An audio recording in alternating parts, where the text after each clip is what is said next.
shooters and reloaders out there, we're going to use our RCBS Summit Press for the first reloading project. And why not do a 44 Magnum handgun reloading video with the Summit Press? So let's show you the components we're going to use. For cases, we're going to use our nice wet tumbled Winchester brass, and also our Starline brass. We're going to use the 300 grain Hornady XTP bullets as you see here. Our brass has already been sized and deprimed before the wet tumbling. I like doing that because it gives me the best finish for the reloads moving forward. For powder, we're going to use the very popular Magnum powder, Hodgdon H110.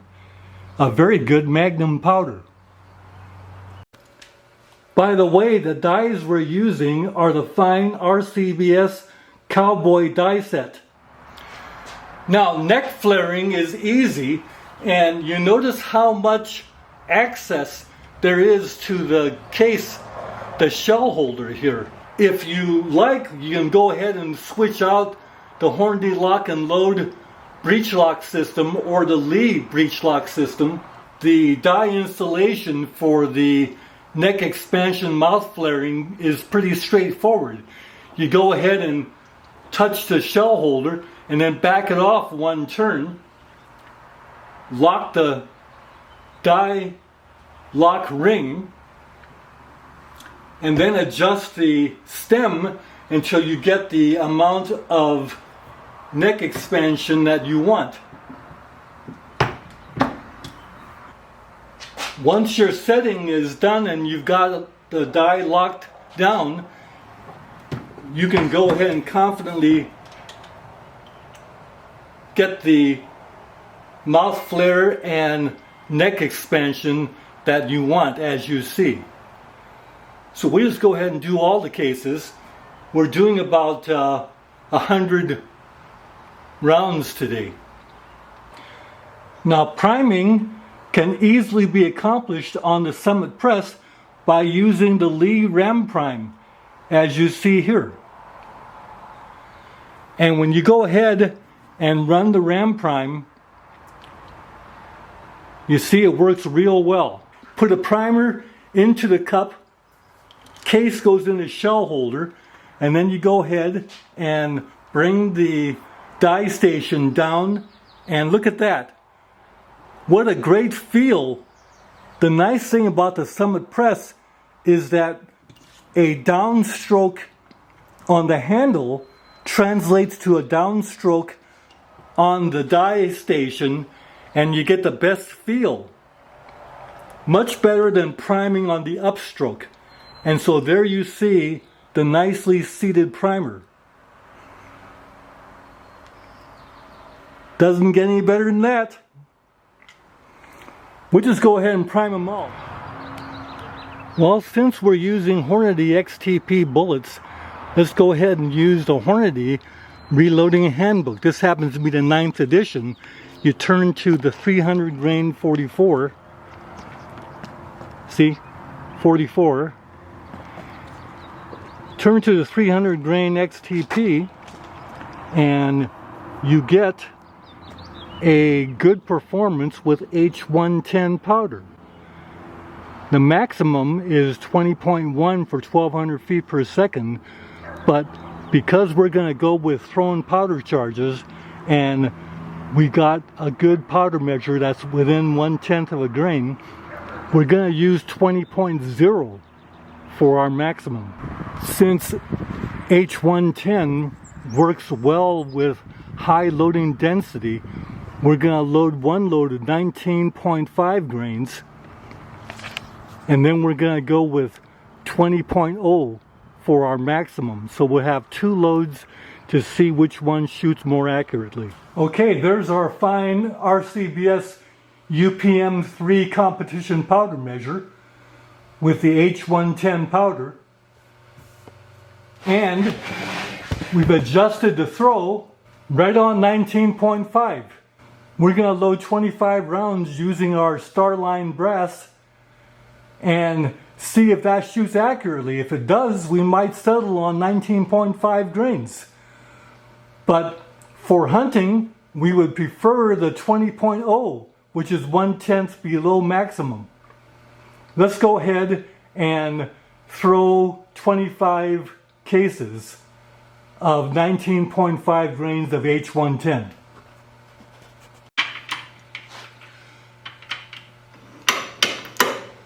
So we'll do 10 and then verify.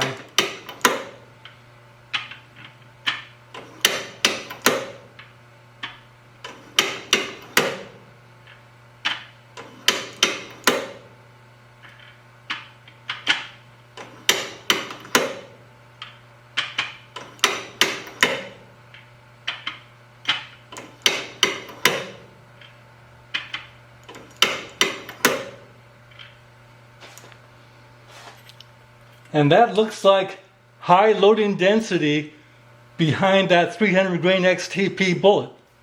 There's the 11th charge. So you see it's right on. A lot of confidence with that UPM3 powder measure competition from RCBS, and of course the H110 powder meters very well. Okay, let's verify the 26th charge.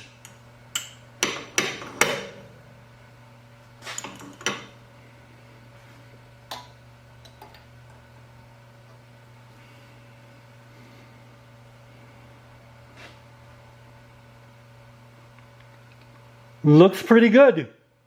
We're happy. Okay, now we're going to throw 20 grains of H110.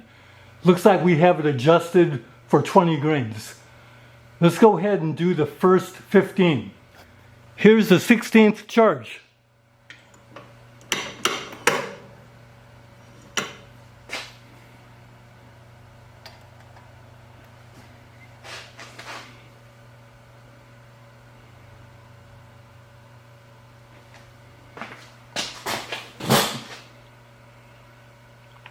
That looks pretty good. Let's throw the next 15. Okay, to save time, this is the 51st charge.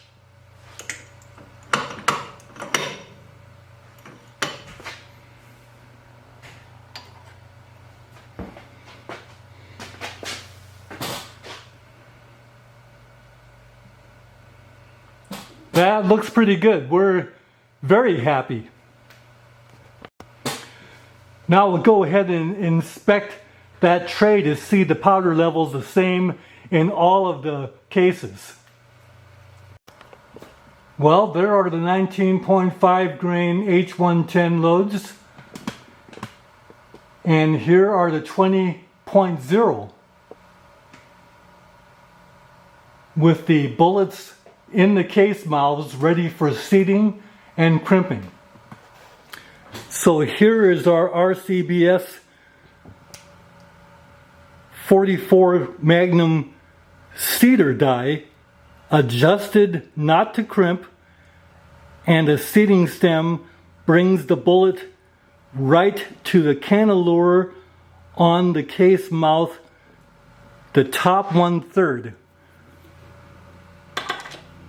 So here comes around, and the idea is to put the case mouth right at the top of the cantilure. Very smooth seating. And there you see. No crimp. There you see the case mouth right at the top part of the cantilure. So we got good geometry to do the crimp. And notice the nice balance of those dies, so that we have a very pleasing result. There's just a little bulge where the base of the bullet is. And that bulge is even all the way around. This is a perfect seating. we like the result.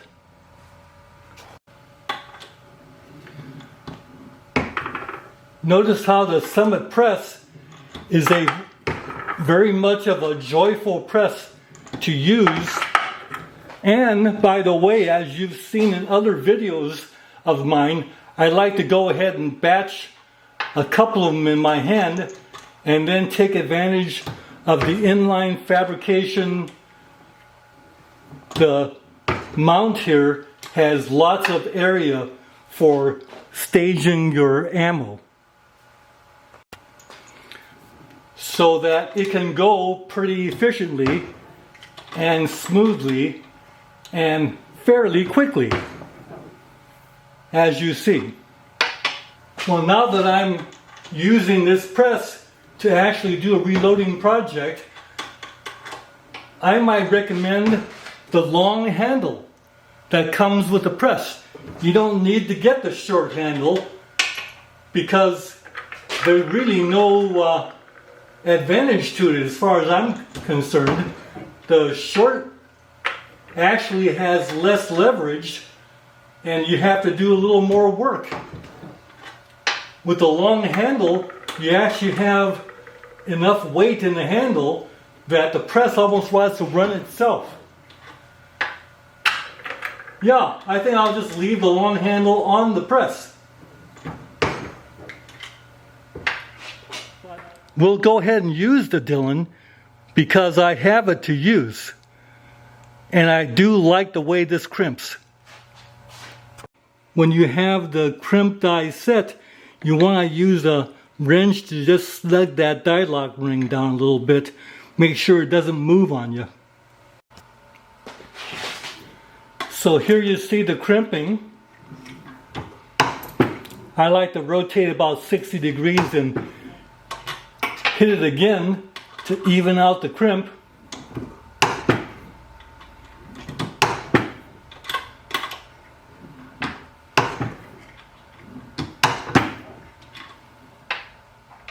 That's definitely crimped into the cantilure.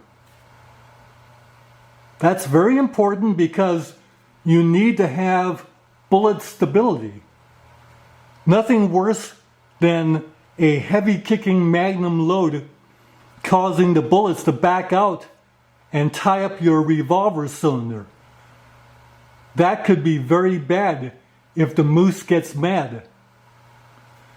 You'll notice the nice bend in of the roll crimp and the geometry of the cantilure being taken advantage of by going into the top part of the cantilure. What you have here is a round of ammunition that when someone inspects it, because they will, it rivals factory ammo. In fact, you almost can't tell that this is a reload. Okay, let's just do a function test with some random loads here. So you hear snick, take one from there, snick, snick, snick, snick.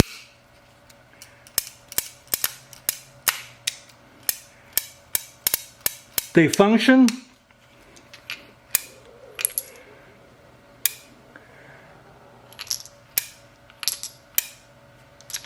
Well, no, there it goes.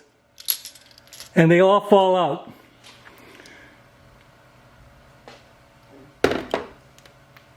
This ammo is ready to go. Well, you want to label your ammo box nicely, and this is the boxed 2 loads to go to the range and test for accuracy in our 10.5 inch Ruger Super Blackhawk. And all of you shooters and reloaders out there, take care. See you next time. Bye for now.